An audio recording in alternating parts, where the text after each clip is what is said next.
The shears closed an inch from Cordelia Ashbourne's ear, and a hand-length of dark chestnut hair fell across the dressing-table mirror, like a curtain coming loose from its rod. She did not flinch. Flinching would have moved the blade, and Lady Marjorie Ashbourne had never been a woman to apologize for clumsiness when she could blame the person beneath her wrist instead. "Hold still, child." Marjorie's voice was light, almost cheerful, the kind of voice a woman uses to instruct a maid laying a fire. She gathered another long lock between her thumb and forefinger and lifted it as if assessing the quality of cloth at a draper's. The shears bit again. Another length of Cordelia's hair slid silently down the silk of her wrapper and joined the first on the floor. "His Grace will be on our drive in 2 hours," Marjorie said, working her way around the back of Cordelia's head with the patient efficiency of a gardener pruning a bush that had grown too prosperous. "I should be very sorry, Cordelia, if anyone were to think that this house had presented him with a bride. It will spare us all an embarrassment." Cordelia counted. She had begun counting at the first cut, and she would count until the last one, because counting was a thing her father had taught her to do, when she felt the small, hot animal in her chest demand a response she could not afford. 6, 7, 8. Each length of hair fell with the soft sound of a page being turned in a book no one was meant to read. The autumn light through the bedroom window was the pale, level light of a Wiltshire afternoon at the end of October. It made the strands on the floor look almost black against the rose and cream Aubusson carpet her father had carried back from France the year before the world stopped being kind to him. She watched her own face in the mirror with the dispassionate interest she might have brought to a stranger's. Grey eyes, a mouth that her father had once told her resembled her mother's, a line of jaw that even cropped hair could not disguise. She was 26 years old, and tomorrow she would still be 26 years old, and her stepmother had not yet understood that hair was the least of what she had to lose. "There," said Marjorie, stepping back. She set the shears down on the dressing table beside Cordelia's silver brushes, where they gleamed like a small, well-bred predator at rest. "Much more sensible. You will pass for a governess, which is approximately what you ought to be aiming for at your age." Cordelia raised her eyes to the mirror. The hair that remained sat against her skull in uneven, hacked layers, the longest piece just brushing her jaw, the shortest above her ear, like the work of a careless soldier. Without the weight of it, her face looked unexpectedly clear, every line of cheekbone and brow and throat suddenly visible, like a portrait that had been hidden beneath 3 coats of varnish, and now stood unprotected to the room. She did not look like a governess. She looked like a woman who had been deliberately stripped, and who had not yet decided what to do about it. "You may go down," Marjorie said, "or you may keep to your chamber. I had thought to suggest the second. We can tell the Duke you are indisposed." "I am not indisposed." "You will be, by the time His Grace's carriage reaches the door." She crossed to the bell rope and pulled it twice. Somewhere in the house a small bell sounded. 2 pulls. Hot water for the morning room. Marjorie had been ringing the household bells in her own particular dialect for the 4 years since she had become Lord Ashbourne's widow and Cordelia's only family by law. "Whatever you have promised yourself you would do today," Marjorie added at the door, almost pleasantly, "I would advise against doing it. Your father's name carries less weight than you imagine. The Duke of Ravenholt is not coming here for you, Cordelia. He is coming because every door in 3 counties has been closed to him already, and ours, regrettably, is still open. Try to be useful and silent. Cyril will see him in the library." The door closed. Cordelia did not move for a long moment. Then, very deliberately, she reached forward and picked up one of the longest fallen lengths of hair from the carpet. She lifted it into the light. It was the color of strong tea with the sun behind it, exactly the shade her father had always said reminded him of her mother. She wound it around her finger, 3 slow turns, and pressed her thumb against it, and felt the small, hot animal in her chest sit down obediently and wait. She was not going to cry. She was going to be in the library when the Duke of Ravenholt arrived, and he was not coming because every other door was shut to him. That was the part Marjorie had not understood, and that nobody in this house had understood for nearly 4 years now.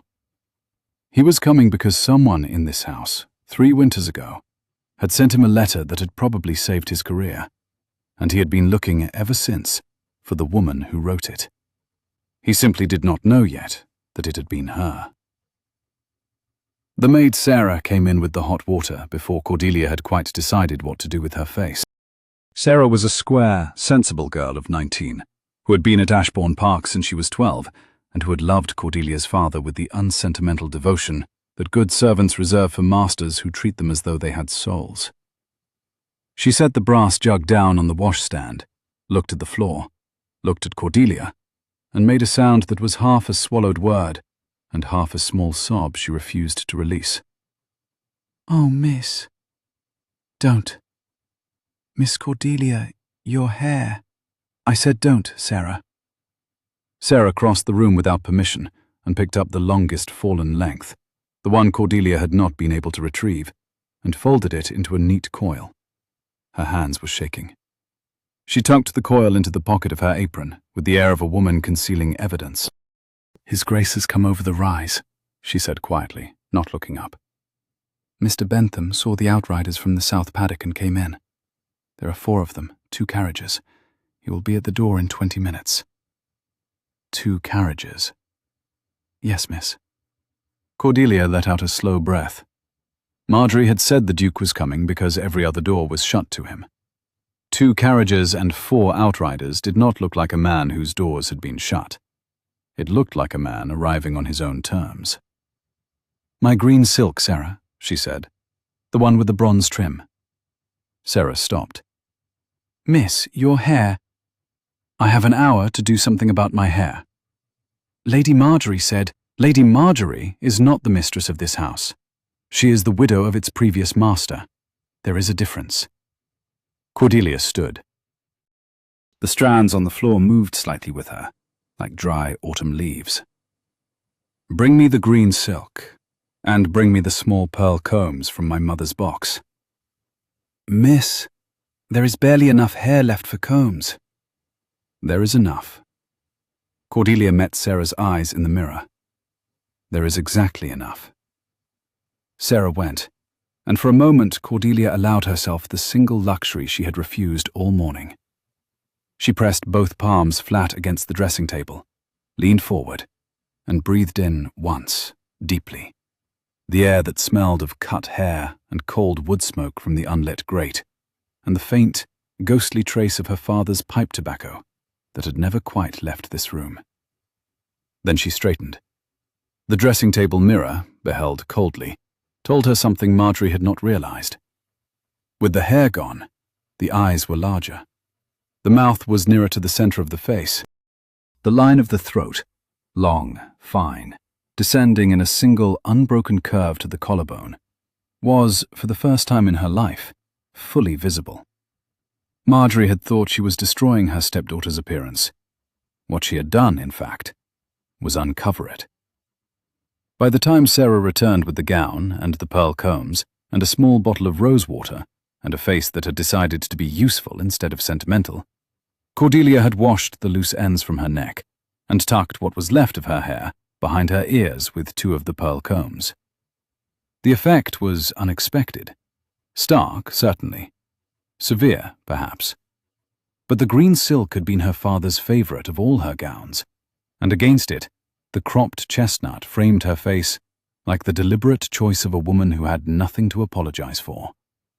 She turned, lifted her chin, and walked out of the bedroom to meet a man who had been looking for her for 3 years, without knowing her name. Cyril Ashbourne was waiting on the half landing, blocking the descent. He was Lord Ashbourne's only son by Marjorie, a soft-featured young man of 23, with his mother's pale eyes and none of her competence, and a perpetual look of having just remembered an injury he meant to revenge. He was wearing his shooting coat, although he had never shot anything more dangerous than a hedgerow rabbit in his life, and he stood with one hand on the banister, as though he had been posted there. "You are not going down," he said. I am going down. Mother said, Cyril. She stopped one step above him, which made her almost his height. Step aside. His Grace is here on a matter of business. Mother has explained that I will receive him. You will remain on this floor until called for. There is no business at Ashbourne Park that does not involve me. Cyril smiled. It was a small, careful smile, the kind he had been practicing since he was 16, for the moment he became master of the house. He had been waiting for it for 4 years, and the wait had not improved him. You are forgetting yourself, he said. And you are forgetting that this house, while my mother's, is mine by entail in 11 months. After which we will speak again, Cyril. Today is not 11 months from now. She stepped past him on the side away from the banister. He did not move to stop her physically. That would have required a kind of decision Cyril had never quite been able to make. But he turned to watch her descend with the expression of a man who had just realized his small, careful smile had not worked. He will not want you, he called after her, low, so it would not carry to the hall below. Mother has seen to that. Look at yourself. Cordelia did not pause. I have looked, she said, without turning. Cyril, you have no idea what he wants. Neither does your mother. The hall below was already in motion.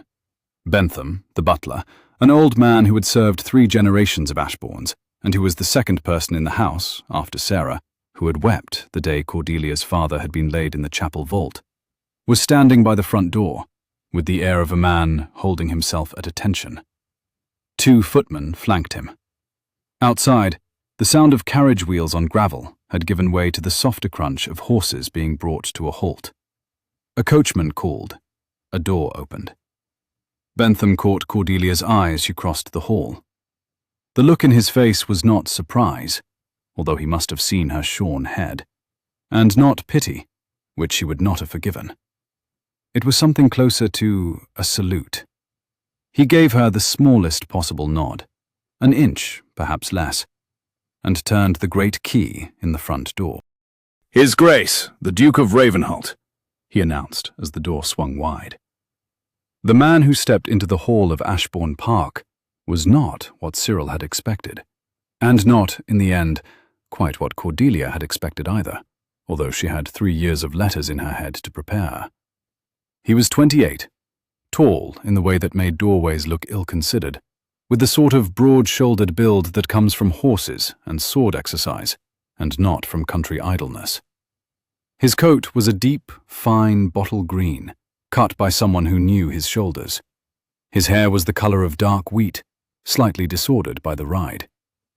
His face was made of clean planes, a nose that had been broken once and set well, a mouth that did not yet know it was meant to be amused, and a pair of grey eyes that were, in that first second, doing what grey eyes did very well, which was missing absolutely nothing. He saw her at once. He saw the cropped hair, the green silk, the pearl combs, the steadiness of her stance at the foot of the staircase. He saw all of it the way a man reads the title page of a book he has been hunting for in 3 counties. His expression did not change in any way the room could have used against him.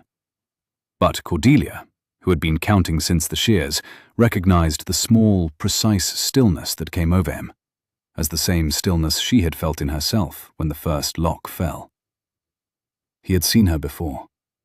Not in person, but he had seen her. He bowed.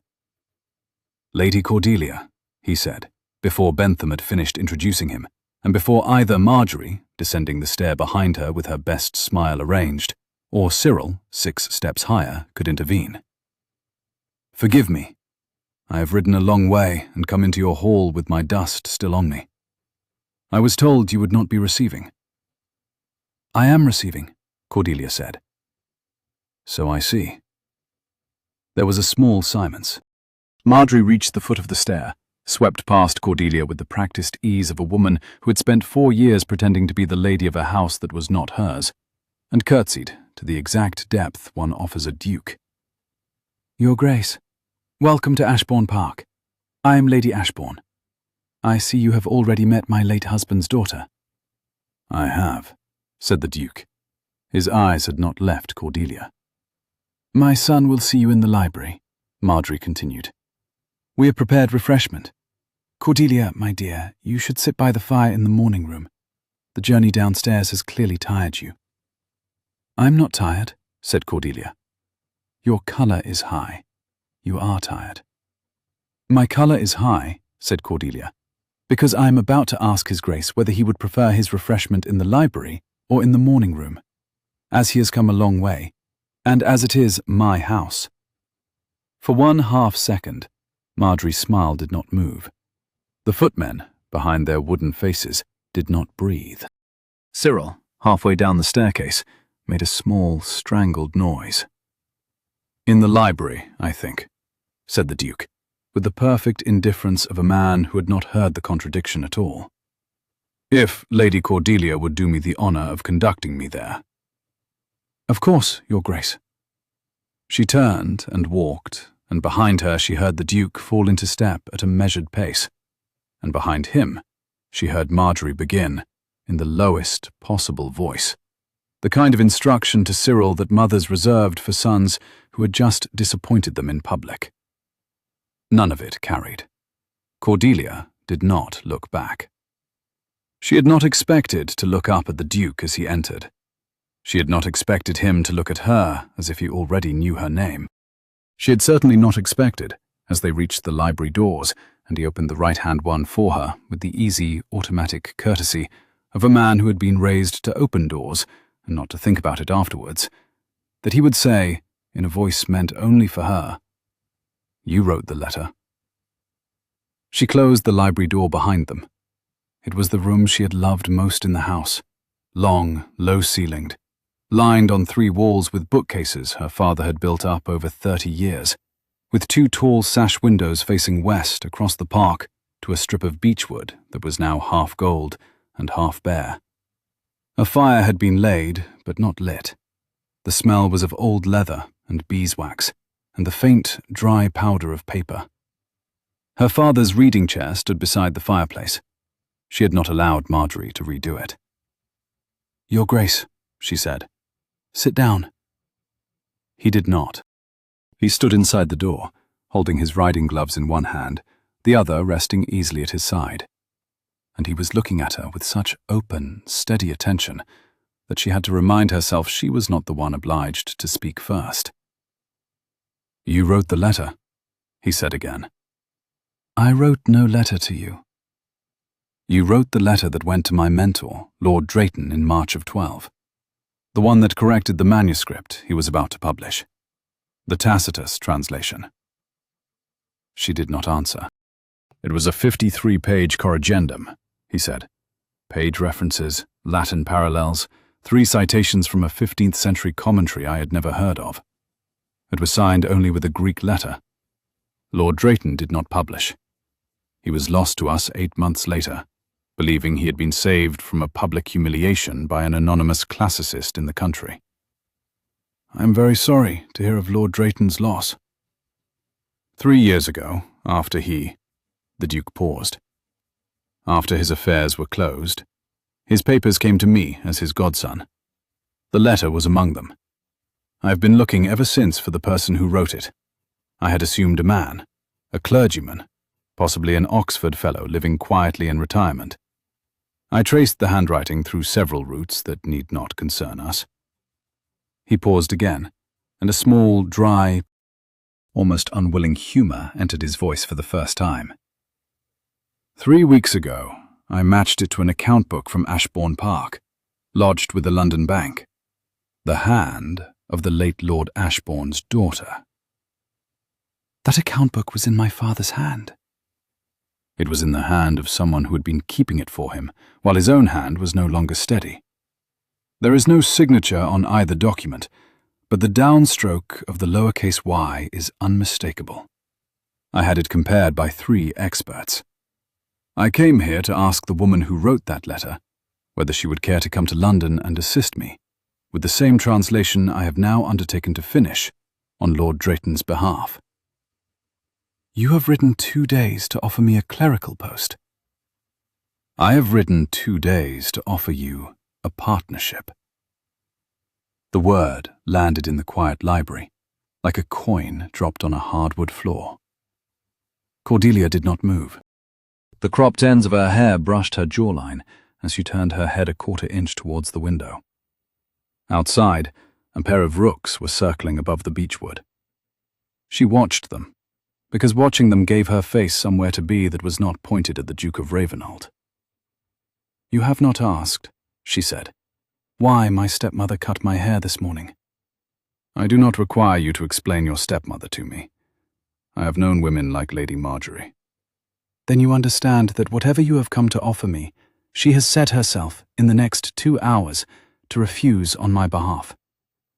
She cannot refuse on your behalf. The post would be mine to offer and yours to accept. She will tell you that I am unwell, or unstable, or unmarriageable, or all three, depending on which she thinks will move you fastest out of the house. I am not easily moved out of houses. She turned to face him then. The Duke had not crossed the room. He was still standing inside the door, gloves in one hand, the other still at his side. His expression was open in a way that she found, against her will, almost difficult to look at. Not because it was warm, although it was, but because it was unguarded. No man had looked at her this directly since her father. Your Grace, she said, I should like to ask you a question. Ask it. If I had been sitting in my room, with my hair as it was this morning, long, ungifted, untouched by my stepmother's shears, would your offer be exactly the same? He looked at her. He did not answer at once. He was a man, she realized, who took questions seriously. It would be exactly the same, he said, except for one detail. And that is? I would not yet have seen what you look like when someone tries to cut you down. She felt the small, hot animal in her chest sit up and pay attention. She turned her head deliberately back towards the window. You may sit down, Your Grace. Thank you. He sat in her father's chair, with the precise, unconscious courtesy of a man who chose chairs by where they put his back. She did not sit. She walked the length of the long library table, pretending to consider a folio of botanical engravings that her father had bound himself. Refreshment will be brought in, she said, over her shoulder. My stepmother will arrange that the maid who brings it is one of hers. Anything you say in the next 30 minutes will reach her by sundown. Then we should make the next 30 minutes worth her trouble. For the first time since the shears had closed, Cordelia smiled. It was not a wide smile. It was a small, almost imperceptible movement at one corner of the mouth, the kind her father had called the smile of a girl who has just understood a Latin pun. She turned, leaned her hip against the edge of the table, folded her arms across the green silk, and looked at the Duke of Ravenholt as if for the first time. Very well, Your Grace, she said. Tell me what you have actually come to offer. What he had come to offer, it turned out, was something more complicated than a clerical post, and more honest than a courtship. Lord Drayton's translation of the Annals, 3 full books, had been 3/4 finished at the time of his loss, and the publishing committee in London, which included 2 old men who had been kind to Drayton, and 1 young one who had not, had agreed to bring the work out under the editorial care of his godson, the Duke. The Duke had spent the better part of a year on it. He was a competent Latinist, he said, and an honest one, but he was not a great one, and he had reached, 3 weeks ago, a passage in the 2nd book that he could not in conscience finish without consulting the only living person who had publicly bested Drayton on a point of Tacitean syntax. That person was you, he said. That person was anonymous. That person, Lady Cordelia, signed the letter with a gamma. A gamma is not a signature. It was on Drayton's account in the British Library as recently as last spring. He used to refer to you as Gamma. He thought you were a man. His mouth twitched once. He thought you were a man at All Souls, going under the name to spare a college dispute. He drank to your health every Christmas Eve for the last decade of his life. He had no idea he had been corrected by Lord Ashbourne's daughter at 23. 22.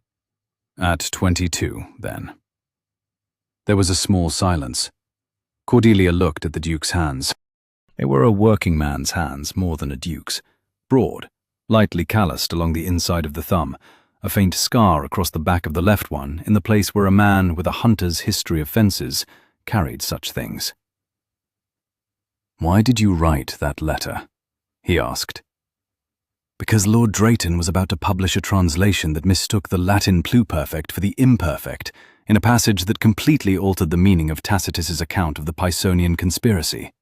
And because my father, who had corresponded with him for 20 years, was no longer well enough to write the correction himself." "You wrote in his place?" "I wrote in his hand, Your Grace. There is a difference.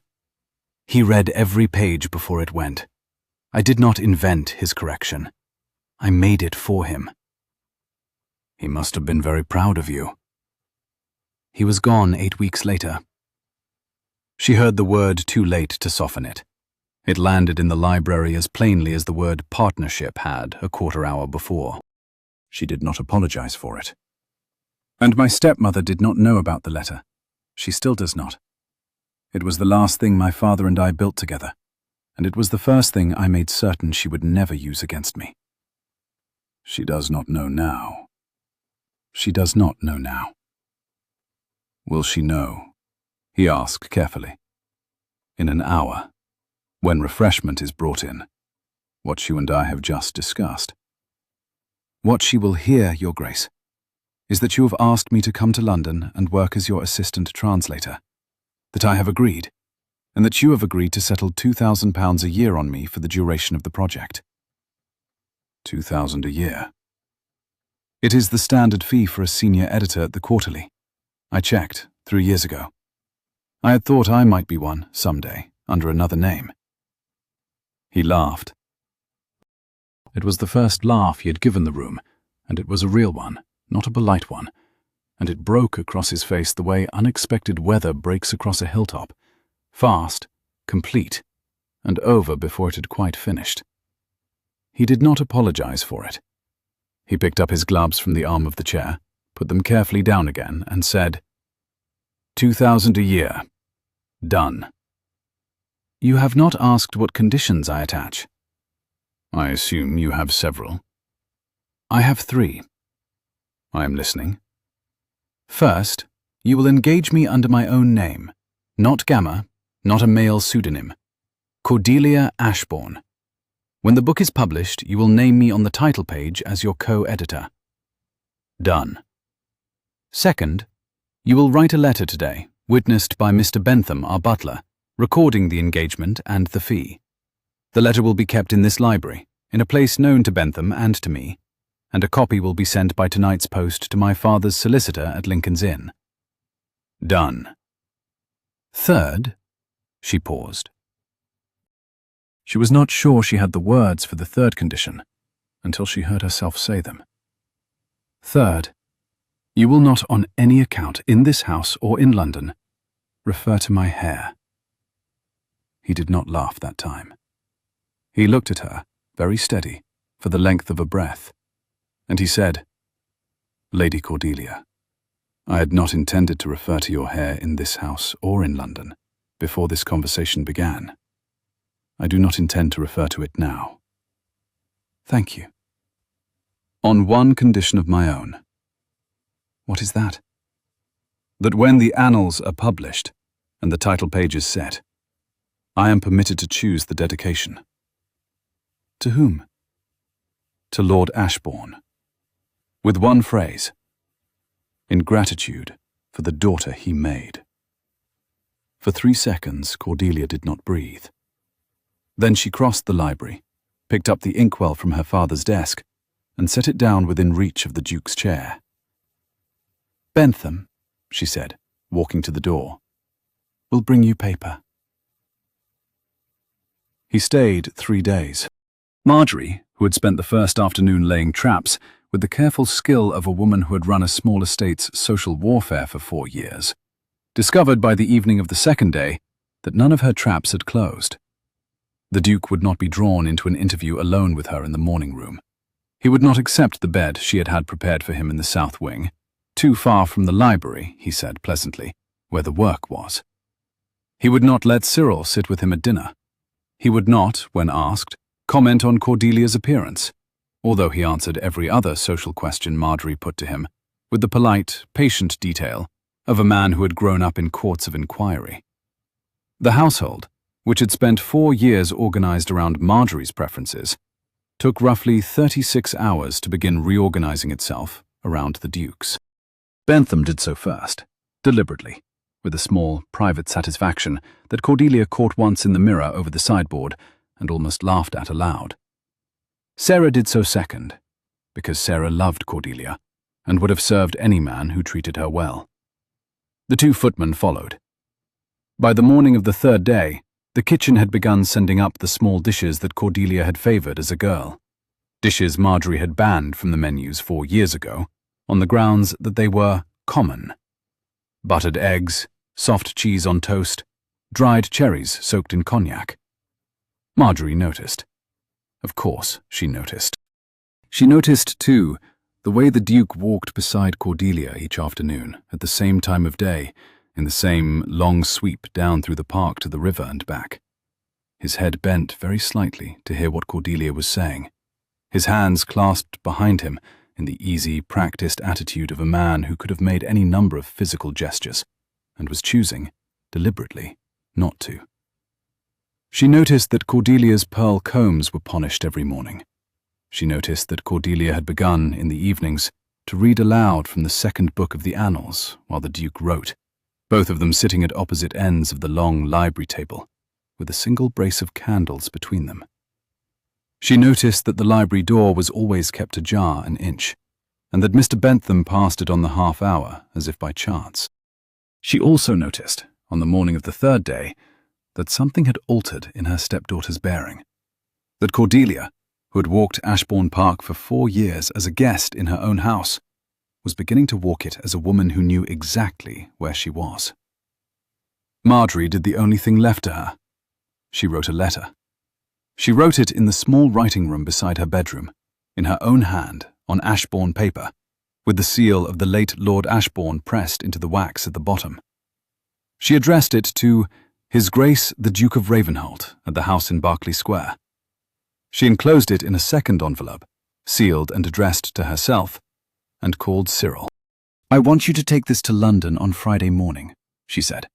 "Have it delivered to His Grace's house. You will inform the porter that it was left in your charge by a person who did not wish to be named, and that you were paid 6pence to bring it as far as the door. You will hand it over and leave. You understand?" "Mother, Cyril, do you want this estate or not?" He took the letter. It would arrive in London 4 days after the Duke himself, which would give Marjorie's plot, she calculated, exactly enough time to ripen. She locked the writing room behind her. She went down to take her tea in the morning room, with the expression of a woman who had remembered, between courses, that she was the mistress of the house. On the morning of his departure, the Duke walked with Cordelia one last time to the foot of the beech avenue. The frost had thickened overnight. Their breath made small ghosts that travelled with them. A robin sang from the top of a yew, 3 notes and a fourth, the same phrase repeated as though it were the only one he had been taught. "You will come to London on the 20th, he said. "I will send my mother's carriage. She is at Ravenholt House for the winter. She is," he chose the word with care, "interested in meeting you." "Has she been told about me?" "She has been told that I am bringing a co-editor to Ravenholt House for the publication of Drayton's Annals. She has been told that this co-editor is a lady. She knows nothing else. Whatever the rest of London begins to say, she will know before they do, and she will, if you do not object, be your shield until you choose otherwise." "And what will the rest of London begin to say?" The Duke considered the avenue ahead of them. The beeches stood in 2 long rows, half their leaves already on the ground, the morning light falling in lozenges across the gravel. "They will say," he said, "that the Duke of Ravenholt has brought a young woman of unusual learning to live under his mother's roof. They will say that her hair is short. They will speculate as to why. They will agree, in time, that the explanation must be either scandal or religious mania. They will, the more careful among them, ask who her people were. They will find out about your father. They will be, in private, more impressed than they will say." "And in public?" "In public, Lady Cordelia, they will be afraid of you. They will be afraid because you will know things at dinner tables that no woman of your age in London is supposed to know, and because you will know them more accurately than the men in the room, and because, when challenged, you will be unable to pretend you do not. They will be afraid of you, and from fear, they will reach, sooner or later, for the easiest weapon any drawing-room ever offered against a woman. Which is the suggestion that she is the Duke's mistress. He said it plainly, without softening, because she had asked plainly. She nodded, also without softening, and looked at the robin in the yew until she had finished thinking. "And what will be done about that suggestion?" "It will be answered," said the Duke, "by me, and by my mother, and by Lord Drayton's surviving brother, and by the title page of the annals. It will be answered, if the matter goes further than answers, by a marriage settlement.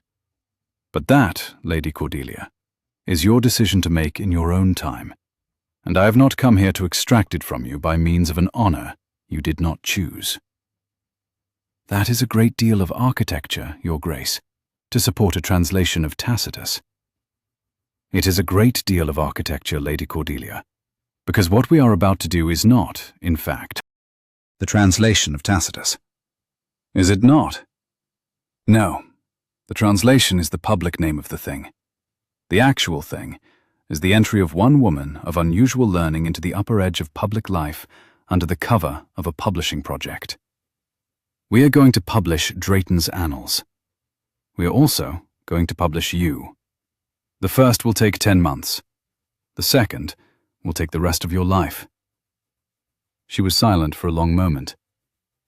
"I had not thought of it in those terms." "You did not need to think of it in those terms when you sat in this house writing in the dark. You will need to in London." "Your Grace, Marcus." His Christian name had come out before she had quite intended it to, and his expression did not move except for one small, involuntary tightening at the corner of the eye that she did not yet know how to read. "I should like to think for the rest of today, and answer you when you ride out." "I would not have you do otherwise." They walked back to the house in silence. The robin in the yew gave up his 4 notes and tried another phrase. The frost on the gravel cracked faintly under their boots. At the door, the Duke bowed, and Cordelia curtsied, and Marjorie, who had been watching from the morning-room window for the last quarter of an hour, lowered the curtain at exactly the moment they could not see her. Cordelia did not go in. She turned aside at the porch and walked, alone, down the side of the house to the small walled garden, where her father had kept his medicinal herbs, and where, in the 3rd winter of his illness, he had taken to sitting in a brick alcove out of the wind to watch his daughter pick the last of the rosemary for the kitchen. The bench was still there. The rosemary was still there. Nothing in this house, Cordelia had often thought, had moved an inch since her father had set it down. She sat on the bench.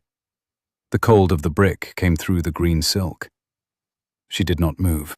She wanted, for 1/4 hour, to be cold, because she wanted to think clearly, and clarity for her had always been a slightly cold thing.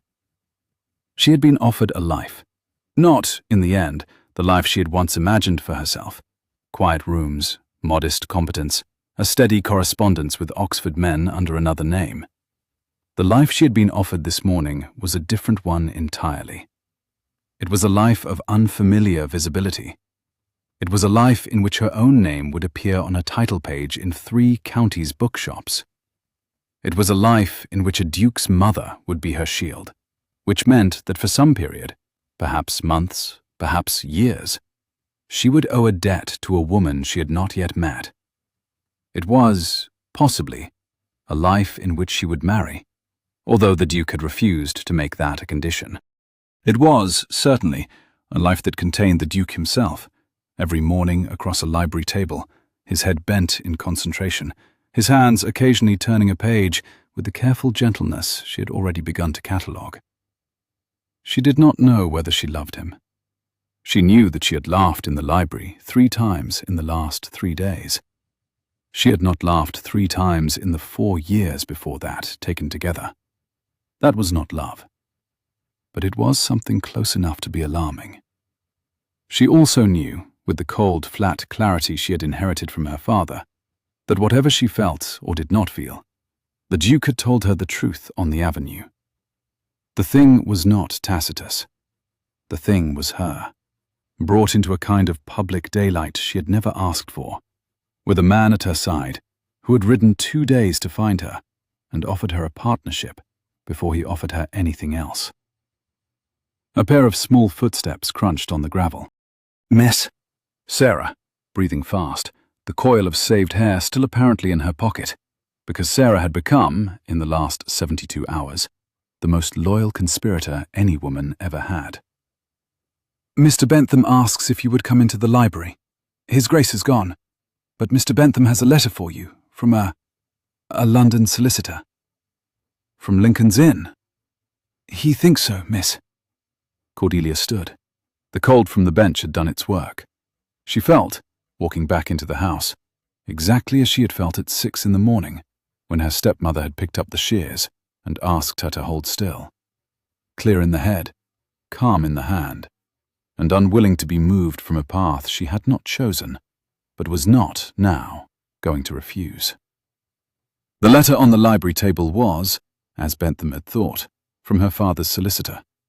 It was a copy of the engagement letter the Duke had written 3 days ago in this room, and which had gone by night post to Lincoln's Inn at her insistence.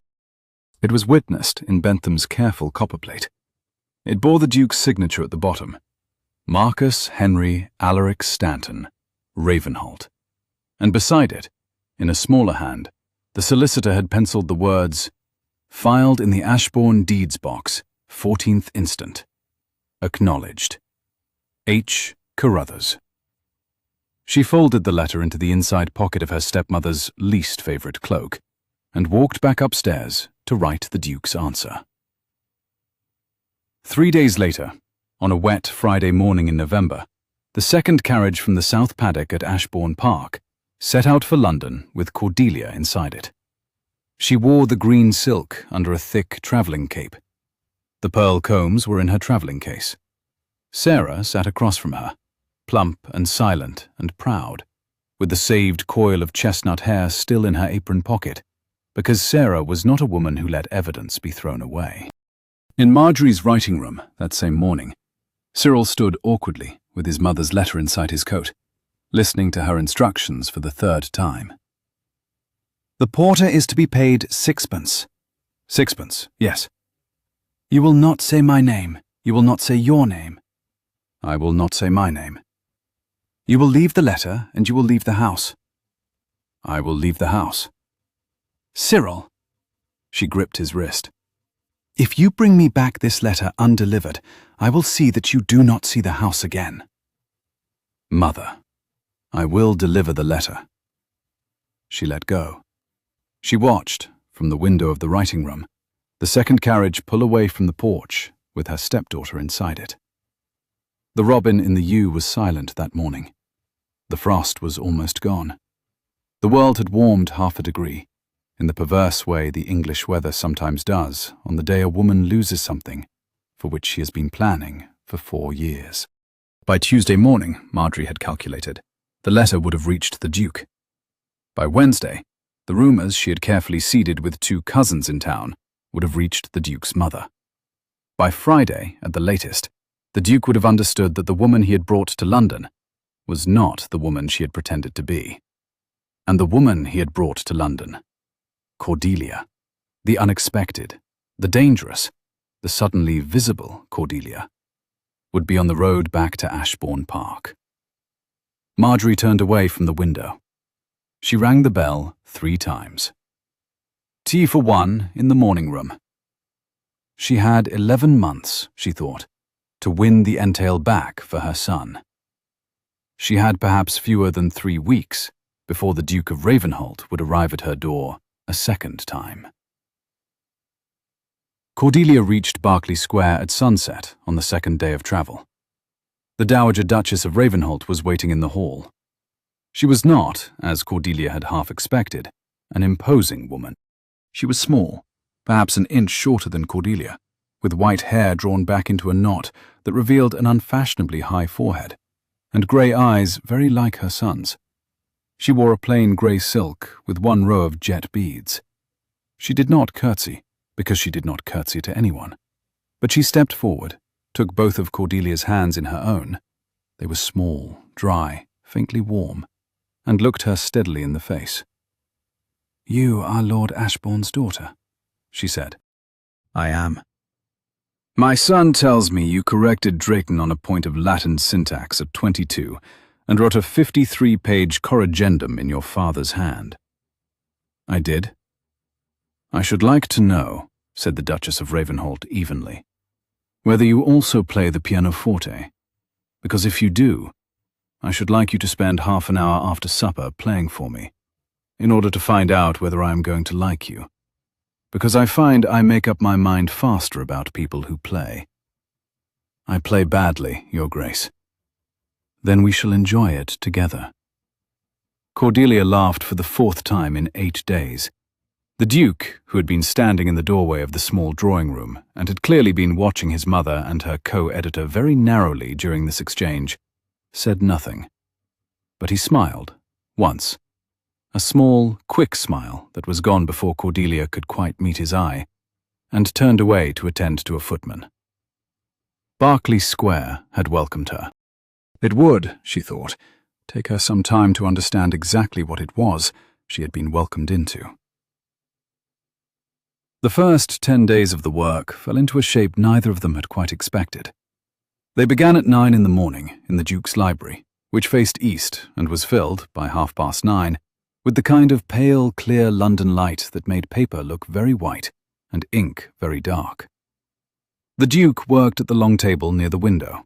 Cordelia worked at a smaller desk set at right angles to his, perhaps 2 yards away, with her father's annotated Tacitus and the Duke's manuscript pages set out in front of her. She read aloud. He wrote. He read aloud. She wrote. Between them, on the table, sat a brace of candles that were never lit, because the daylight in this room was so generous that no one needed them.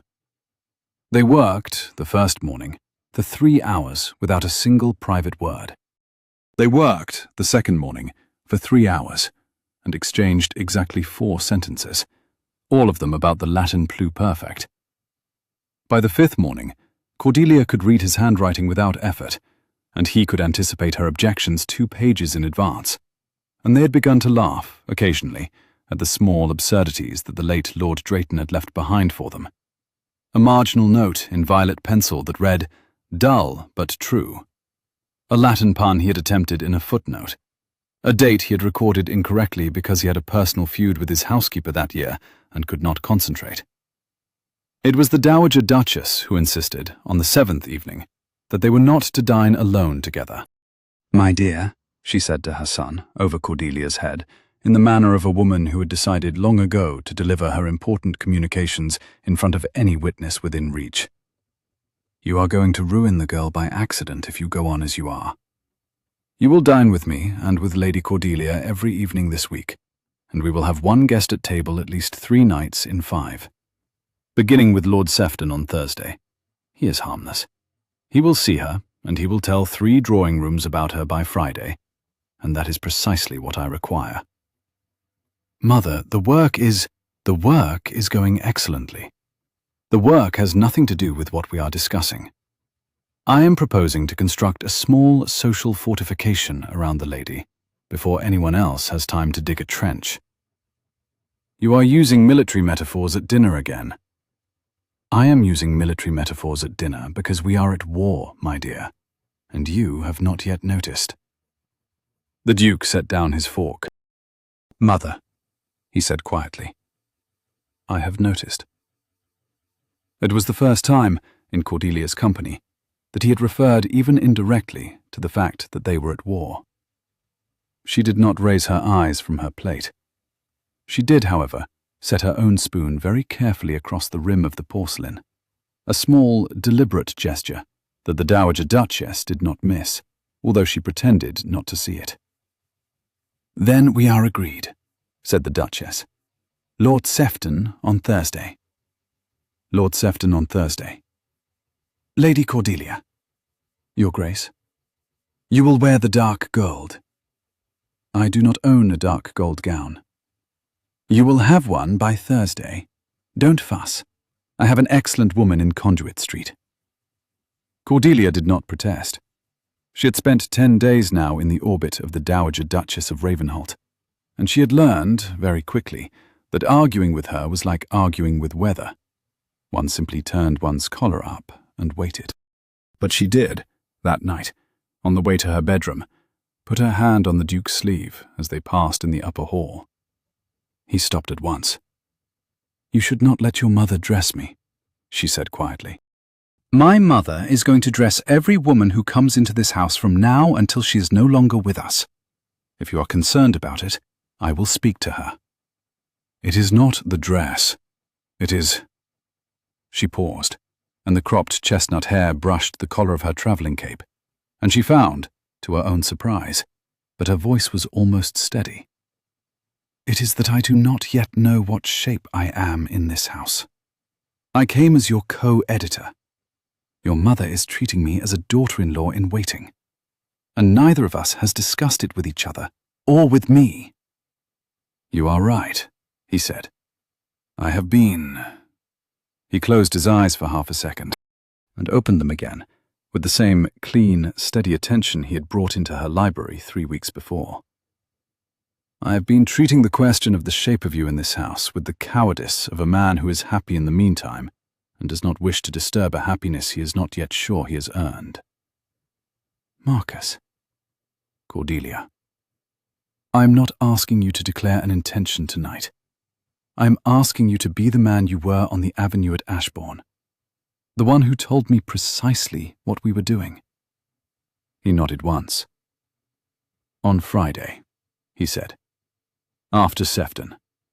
I will tell you, after Sefton, exactly what I am proposing, work and otherwise. And you will tell me, after Sefton, exactly what you require of me. We will not pretend, after Sefton, but we are anything other than what we are. Will you accept those terms?" "I will accept those terms." "Thank you." He bowed very slightly. He did not touch her. The space between his hand and hers on the railing of the upper hall was perhaps 3 inches, and for those 3 inches Cordelia would have given, in that moment, almost anything. But neither of them moved. The Dowager Duchess's voice from the dining room below, calling for Bentham's London counterpart, a butler named Pierce, on some matter of the Thursday menu, broke the moment cleanly, and Cordelia went on up to her bedroom, and Marcus went back down to his mother, and the upper hall closed its 3-inch silence behind them. It was on Wednesday morning, at the start of the 11th day, that Cyril's letter arrived. Pierce brought it on the silver tray with the rest of the Morning Post into the breakfast room. The Duke was sitting at the head of the table with his coffee and the manuscript page he had been working on the night before. His mother was at the foot, eating a small dish of preserved figs with the precision of a woman who had eaten preserved figs every morning of her adult life. Cordelia was opposite the windows, reading a printed copy of the Tacitus she had brought from her father's library. Marcus broke the seal of the top letter, glanced at it, set it down and reached for the next. He picked it up. He stopped. Cordelia, across the table, saw him stop. She did not look up at once. She turned a page of the Tacitus and waited. The Duke broke the second seal. He read. He read again. He set the letter down on the tablecloth and looked across at his mother. "Mother." "My dear?" "I have here a letter," he said carefully, "purporting to be from Lady Cordelia Ashbourne, requesting that I cease all contact with her on the grounds that her engagement to me, which she alleges I am attempting to enforce against her wishes, is repugnant to her religious conscience. She signs herself Cordelia Margaret Ashbourne." "Ah. It is not her hand. It is a competent forgery. The downstroke of the Y is wrong." He looked at Cordelia. She did not look up from the Tacitus. She turned another page.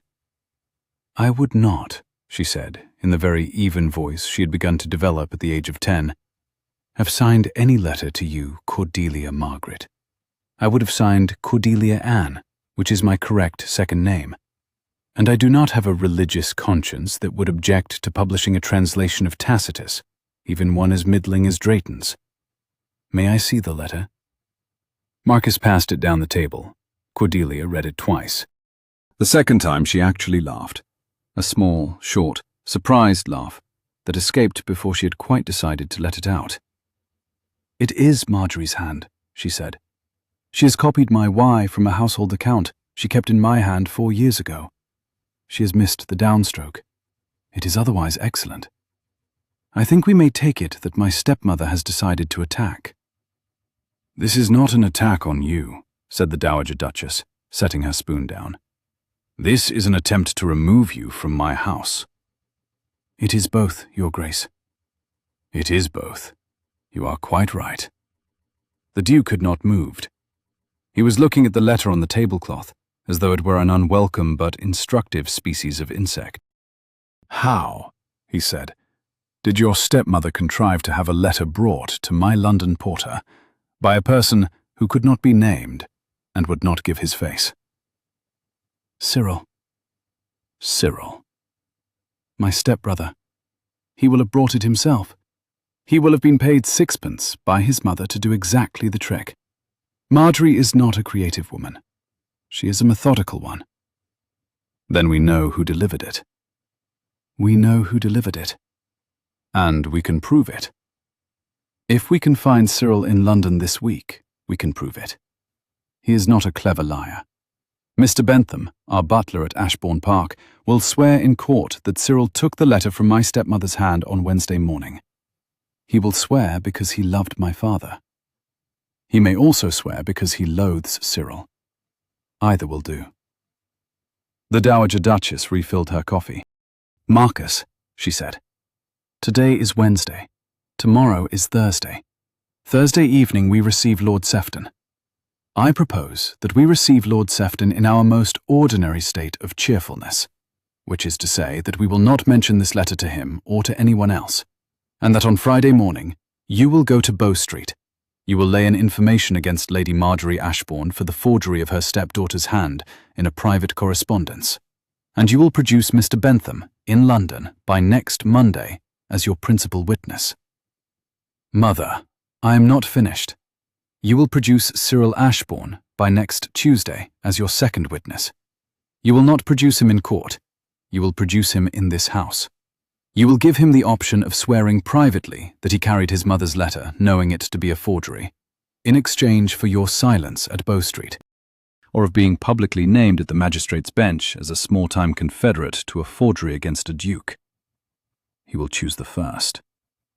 He is, by your account, Lady Cordelia, a young man whose primary fault is cowardice. We will use the fault." Cordelia looked at the Dowager Duchess of Ravenholt across the breakfast plates. "Your Grace," she said. "My dear." "You are formidable." "I have been formidable for 61 years, my dear. It would be a great pity to stop now." Lord Sefton came to dinner on Thursday evening at 7 o'clock. He was a stout, kind, slightly deaf man in his middle 50s, who had known the Duke's father at Cambridge, who had read every book of Tacitus 3 times because he believed that men who governed without history would govern badly, and who had been told by the Dowager Duchess that he was to come to dinner because there was a young woman of unusual learning who deserved to be seen by an unprejudiced witness of his rank. The dark gold gown had been delivered to Cordelia's room at 4 that afternoon. It fitted as though the woman in Conduit Street had had a portrait of her since infancy. It set the cropped chestnut hair against a color that should have been impossible against her skin, and instead made it look like a deliberate artistic decision. The hair of a woman who had decided to wear it short, the way some women decide to wear feathers in their bonnets. The Dowager Duchess, inspecting her in the small drawing room at 6:30, said only, "Yes, better than I had hoped. You will sit on my son's right." He should sit on your right, Your Grace. He should sit, my dear, where he has been sitting for 30 years. You will sit on his right. We have one guest at dinner. He is the most important guest you will receive in your life, although he will not know it. Be exactly as you are. He has heard about your father. He will want to talk Tacitus to you. Let him. Be neither modest nor flashy. Be Lady Cordelia Ashbourne, who corrected Drayton at 22, and is going to be on the title page of the Annals by Easter. That is enough. Yes, Your Grace. And Cordelia. Your Grace? If at any point you become uncertain whether you are conducting yourself well, look at my son. If he is smiling, you are. If he is not, I will rescue you. You will not have to ask. Lord Sefton arrived, was shown in, embraced the Duke, kissed the Dowager Duchess's hand, was introduced to Cordelia, looked at her once with a polite social glance, looked at her a second time with an entirely different and unself-conscious attention, and said, "I beg your pardon, Lady Cordelia. I have been told that you understand the Annals of Tacitus better than any living scholar of my acquaintance. I should warn you that I will probably bore you, before the evening is finished, with a question I have carried for 40 years, and have never been able to ask anyone." You may ask it now, my lord. At dinner? At dinner. I do not believe Tacitus is much improved by being kept until the soup. The Dowager Duchess laughed silently into her napkin. The Duke, beside Cordelia, did not laugh, but he did, very slightly, and without anyone other than Cordelia noticing, lay his hand on the back of her chair, where his arm rested. He did not touch her shoulder. He did not need to. They went in to dinner. For 10 minutes, Cordelia answered Lord Sefton's question, which was a perfectly intelligent question, about the way Tacitus's use of the historic infinitive shifted between Annals 2 and Annals 3, and which the Dowager Duchess of Ravenholt had been quietly hoping he would ask all week, because Lord Sefton was a man who could not keep an intellectual delight to himself for 48 hours, and who would, by Saturday, have told 9 of the most useful drawing rooms in London that Lord Ashbourne's daughter was the cleverest young woman he had met since his late wife had been 20. By the time the partridge had come and gone, Lord Sefton had decided, without explicitly deciding anything, that this young woman with the cropped hair and the calm grey eyes and the small, exact laugh was going to be invited, when the time came, to every house in town where his recommendation carried weight, and that the rumour about her hair was going to die on her own terms, and not on London's. He left at 11, kissed the Dowager Duchess's hand again, asked permission to call again before the end of the month, and bowed to Cordelia with a depth that even the Duke noticed. The hall door closed behind him. The Dowager Duchess turned to her son. "It is done. It is done." She turned to Cordelia, lifted one small, dry hand, and laid it on Cordelia's cheek. "My dear," she said, "you have earned your dinner." She went up to bed. Cordelia and the Duke stood in the hall. "Friday," he said after a long moment. "Friday is tomorrow." "Friday is tomorrow. I told you, in this house, on Monday night, that on Friday I would tell you exactly what I was proposing, and that you would tell me exactly what you required. I have not changed." "Neither have I." "Tomorrow, then." "Tomorrow." He did not bow. He did not kiss her hand. He stood opposite her for the space of one breath, looked at her in the way he had once looked at her at the foot of the stair at Ashbourne Park, and said, very quietly, You looked tonight, Lady Cordelia, exactly as I have known for 3 weeks that you would look. I was glad. That is all I will say tonight." He went up to his rooms. Cordelia went up to hers.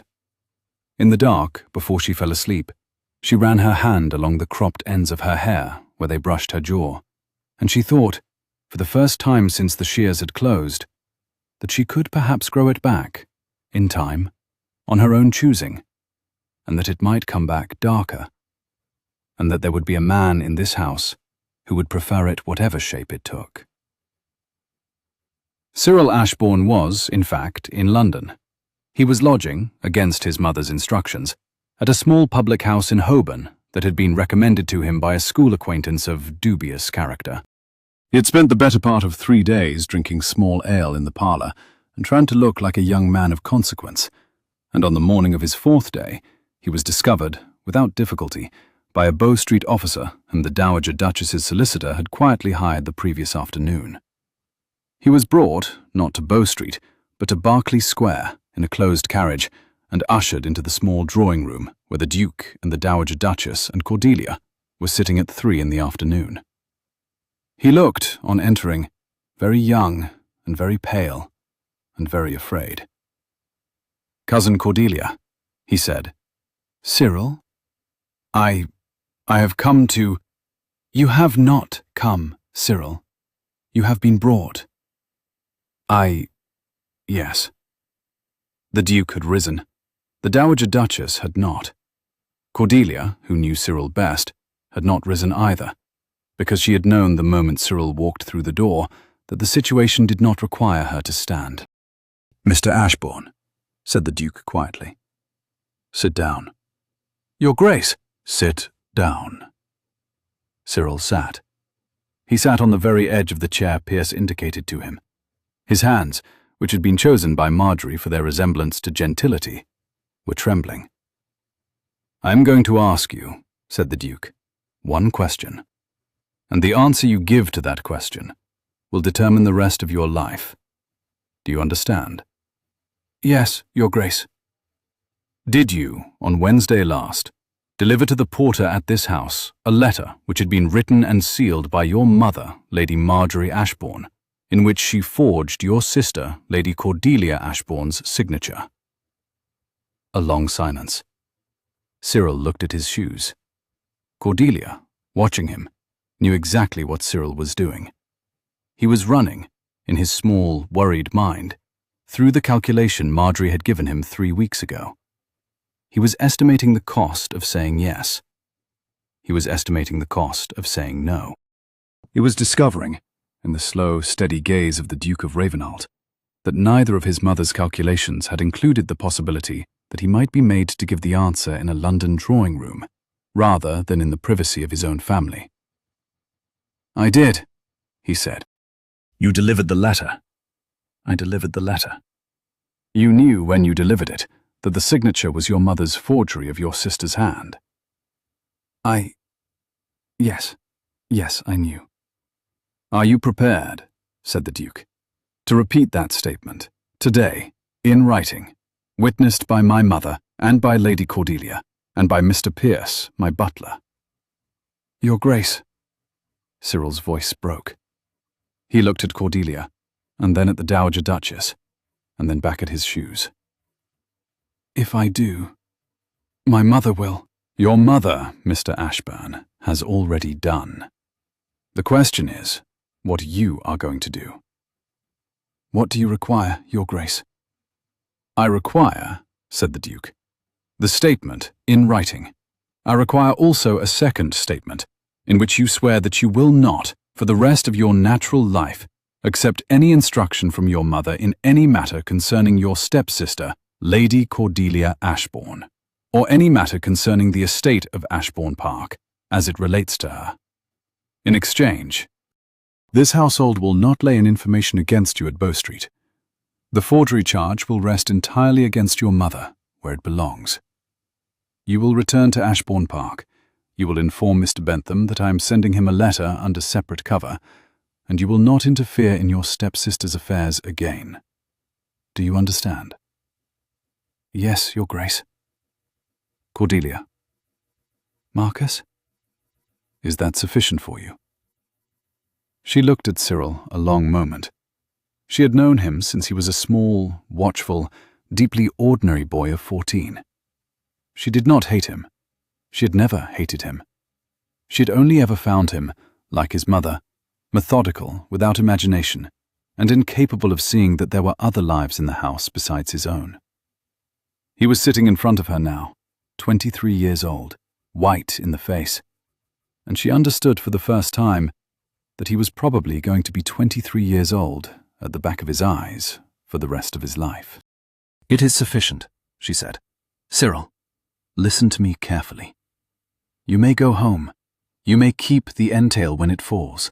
I will not contest it. But you will write to me by the end of next week with a list of the household servants your mother has dismissed in the last 4 years, with the dates of their dismissal. Sarah will know most of them.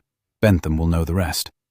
I am going to find them, and where they have been wrongly turned out, I am going to restore them. You will not stop me. Do you understand? Yes. And Cyril? Yes? Do not write a letter to your mother before you reach the carriage. She will know soon enough what has happened. She will not need you to inform her. Yes. He signed both statements. Pierce countersigned. The Dowager Duchess countersigned. Cordelia countersigned. The Duke folded the papers, locked them in the small mahogany cabinet by the window, and turned the key. Cyril was taken out, by the same officer who had brought him, and put on the night coach to Hungerford, with a small purse for his expenses that the Duke had handed him, with the politely murderous air of a man who hoped he would never see the recipient again. The Duke turned the key in the lock once more, for the satisfaction of it. "Mother," he said. "Cordelia, will you both come into the library?" They went. The library at Berkeley Square was smaller than the one at Ashbourne Park, but warmer. A fire had been laid and lit by Pierce at 2:30 in anticipation. The Duke closed the door behind them, did not sit, paced once to the fire, paced back, and stopped at the table. "Mother," he said, "you have run a household for 38 years. I have, today, watched you dispose of a forgery and protect Lady Cordelia and discipline a coward without once raising your voice. I should like to ask you something." "Ask, my dear." "How long," said the Duke, "have you known that I was going to propose to Lady Cordelia Ashbourne?" The Dowager Duchess of Ravenholt looked at her son. She looked at Cordelia. She set down the bag in which she had been carrying a small embroidery she had brought into the drawing-room and not touched. "Marcus," she said, "I have known you were going to propose to Lady Cordelia since the morning you opened Lord Drayton's papers 3 years ago, came down to breakfast and told me you had found in his correspondence the work of the cleverest unknown scholar in England, and that you were going to find her. I knew it was a woman before you did. I did not say so. Mothers who tell their sons everything raise sons who do not listen. Mother, you are going to propose to her now, Marcus, in this room, in front of me. I am not going to leave. You will not do better in your lifetime than you will do this afternoon. Do not waste the afternoon." The Duke laughed. A single, startled, almost incredulous laugh. "Mother," he said, "I love you." "Of course you do. Lady Cordelia." "Your Grace." "Please indulge, my son." Cordelia, standing on the other side of the library table, met Marcus's eye. It was not an easy gaze to hold. He had walked, in the last 3 weeks, the road from a stranger at her door to a man who had ridden 2 days to find her, to a man whose mother was sitting 6 feet away with her hands folded patiently in her lap, as if she had been waiting since the morning of Lord Drayton's papers 3 years ago for exactly this scene. He looked, in that moment, exactly as he had looked at the foot of her staircase at Ashbourne Park, clear-eyed, broad-shouldered, perfectly unembarrassed by the open attention of every person in the room. "Cordelia," he said. "Marcus, on the avenue at Ashbourne 3 weeks ago, I told you that what we were doing was the publication of one woman of unusual learning into public life, and that the first half of the work was Drayton's Annals, and the second half was the rest of your life. I should like to amend that statement. How? I should like the rest of your life, if you will have it, to be conducted in this house, under this name, with me, as my wife. I do not propose it because the world is going to call you my mistress if I do not. I do not propose it because my mother wishes it, although she does. I do not propose it because I cannot continue the translation without you, although I cannot. I propose it because in 3 weeks I have learned that I do not, in fact, wish to read Tacitus across a table from anyone else for the rest of my natural life, and because I have realized, in those 3 weeks, that what I had assumed was the desire to find the writer of one letter was, in fact, the desire to find you, Cordelia Ann Ashbourne. With your hair as it is now, and with your hair as it will be, and with whatever your hair will be in 20 years, with everything you have written, and everything you have not yet written, with everything you have suffered, and everything you have not yet suffered, with me, in this house, from today. She did not answer at once. The Dowager Duchess of Ravenholt, on her chair beside the fire, did not move. The fire spoke quietly to itself. The clock on the mantel struck the half-hour. Marcus, said Cordelia. Yes. I told you, in this house on Monday night, that I would tell you on Friday exactly what I required. I have not changed. What do you require?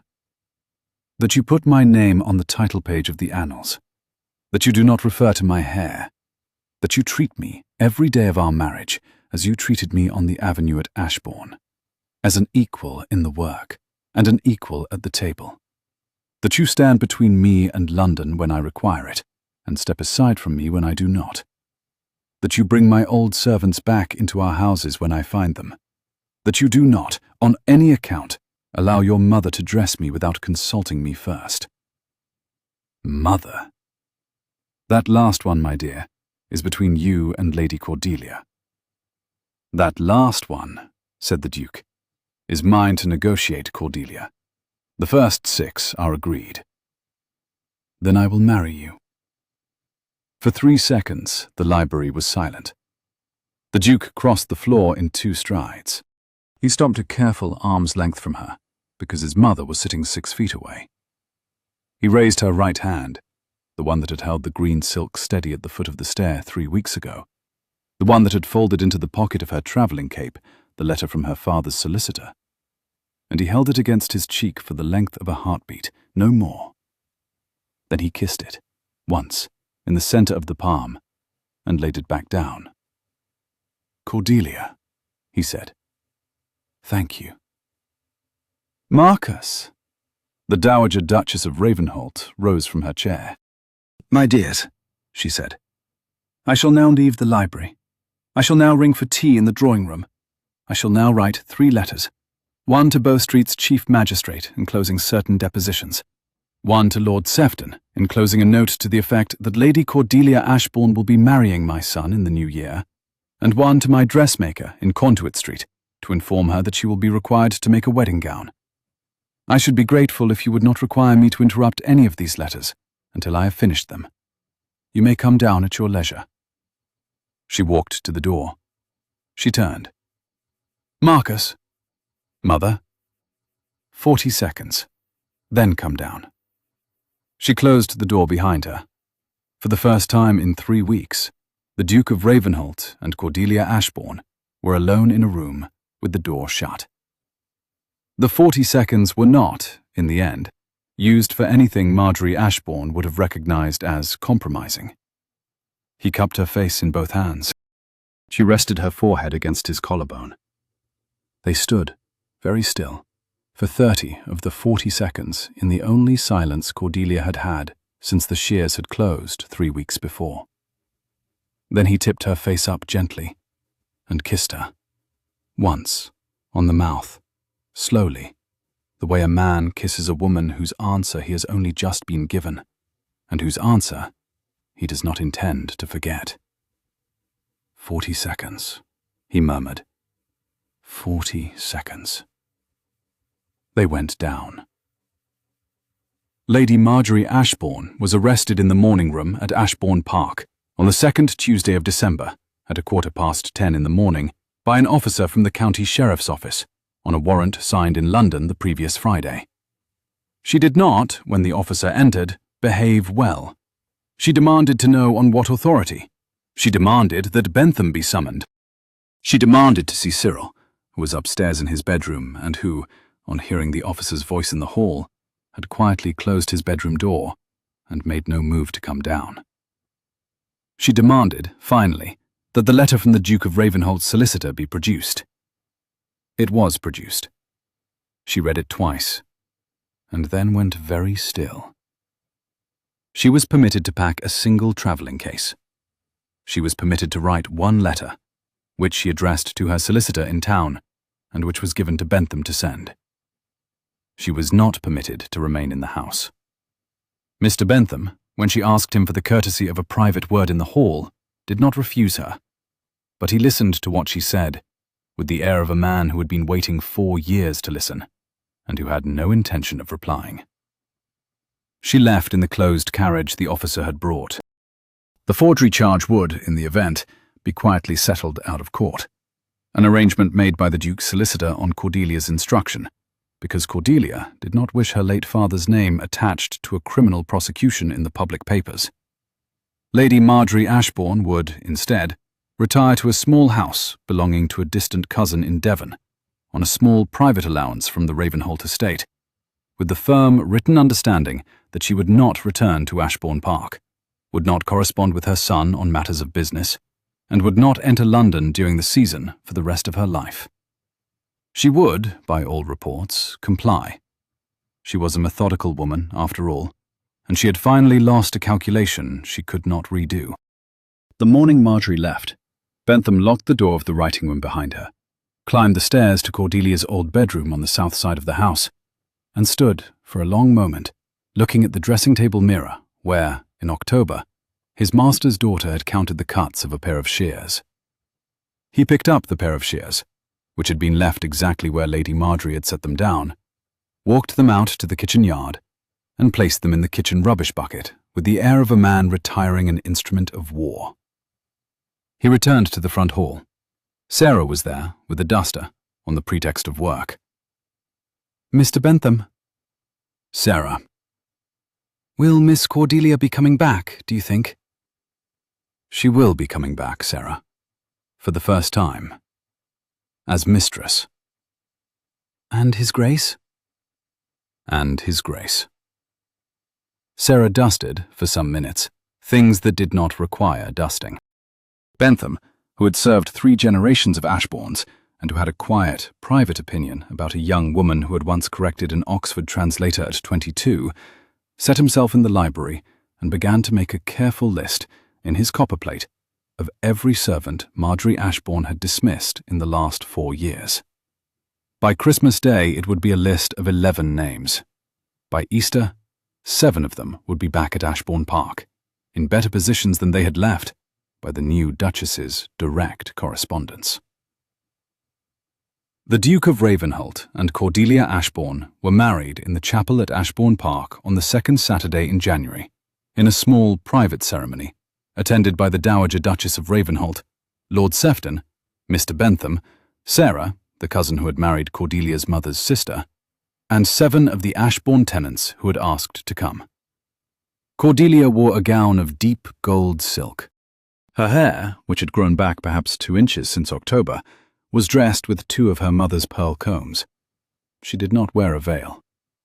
She had said, when the Conduit Street dressmaker proposed one, that she had never quite liked them, and that a woman who came to her own wedding with her face uncovered was a woman whose face would not be uncovered afterwards either, and that she had had quite enough, for one lifetime, of women uncovering each other in private. The Dowager Duchess of Ravenholt approved. Bentham, who had walked Lord Ashbourne's daughter into the chapel because Cordelia had asked him, gave her hand to the Duke at the altar with the steady, careful, deeply unceremonial gesture of a man giving an instrument of unusual rarity to its proper keeper. Marcus took her hand. The chaplain spoke. The vows were spoken. The ring went on Cordelia's finger. At the close, in the small chapel with the cold January light coming in through the east window, Marcus turned to Cordelia and said, in a voice not quite low enough for the chaplain to miss, "Lady Ravenholt. Marcus, welcome to the rest of your life." She laughed once. The Dowager Duchess, in the front pew, laughed almost silently into her glove. Bentham did not laugh, because he did not laugh in chapels, but he allowed himself, very privately, a smile. They came out of the chapel into a thin, clear winter morning. The lawn between the chapel and the house had been swept of leaves. A robin was singing on the corner of the south porch. 3 notes and a 4th, the same phrase Cordelia had walked under in October. She paused, listening, and Marcus paused beside her. "Same bird," she said. "Same bird. He has learned no new phrases since I left." "He has been waiting for you to come back." They walked together across the lawn and into the house. The Annals of Tacitus, edited by His Grace Marcus Henry Alaric Stanton, Duke of Ravenholt, and Cordelia Anne Ashbourne Stanton, Duchess of Ravenholt, were published in London by Mr. Murray on the 7th of June in the following year. The title page, which had been set under the new Duchess's personal supervision, named both editors equally, in the same point size, side by side. The dedication, which was the only feature of the title page set in italics, read, "To the late Lord Ashbourne of Ashbourne Park, in gratitude for the daughter he made." The book sold 300 copies in the first month. It was reviewed by Lord Sefton in the Quarterly. It was held up at 6 Oxford colleges as a model of textual editing. It was bought, anonymously, in May, by a small bookseller in Devon, who entered it onto an account in the name of Lady Marjorie Ashbourne, and who, when his shop boy looked at the entry and queried it, was told only that the customer required a copy of the book privately, and was not to be inquired of further. The new Duchess of Ravenholt, who had received a quiet report of the purchase from her solicitor in Lincoln's Inn the same week, did not comment. She had, by then, a great deal else to do. She had, at Ashbourne Park, restored 7 dismissed servants, opened her father's library to 2 visiting Oxford scholars, planted 30 new pear trees along the south wall of the kitchen garden, and begun, in correspondence with Lord Sefton, the editing of an entirely different Latin author, whose name she had not yet decided to make public. She had, at Berkeley Square, established, with her mother-in-law, a small, unofficial weekly evening. Tuesdays, 8 o'clock, 2 glasses of sherry, 6 women, 1 subject. That would, within 3 years, become the only literary salon in London at which a young woman of unusual learning could be certain of being heard. The Dowager Duchess of Ravenholt, who had been formidable for 61 years before Cordelia came into her house, was found, in her late 70s, to be more formidable still in the role of mother-in-law to a young woman she had decided to like. She had, at home, in the room at Berkeley Square that her husband had set aside as her writing room, and that adjoined his own library by a single connecting door, a door that was, by mutual private arrangement, never fully closed, accumulated a small set of objects on her desk that had not been there before her marriage. 3 pearl combs in a small lacquer box that had belonged to her mother, a copy of the Annals, opened to the title page, a small coil of dark chestnut hair, returned to her by Sarah on the morning of the wedding from the apron pocket in which it had been kept since the 2nd Wednesday of October, a miniature of her father, and on the corner of the desk, in a small porcelain dish, a pair of plain, steel-handled shears. She had brought them down from Ashbourne Park in March, retrieved from the kitchen yard where Mr. Bentham had placed them, cleaned by Sarah, set in the dish by Cordelia herself. They were not, any longer, an instrument of war. They were now, in the perfectly precise arrangement of objects on the desk of the Duchess of Ravenholt, simply a pair of shears for cutting paper. Marcus, who saw the dish on the desk the first morning she set it down, did not comment. She watched him not comment. He came across the room.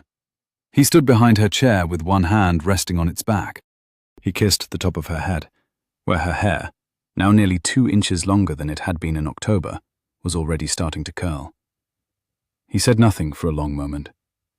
Then, very quietly, in the voice he had used in her library at Ashbourne Park on the afternoon they had first met, "You wrote the letter."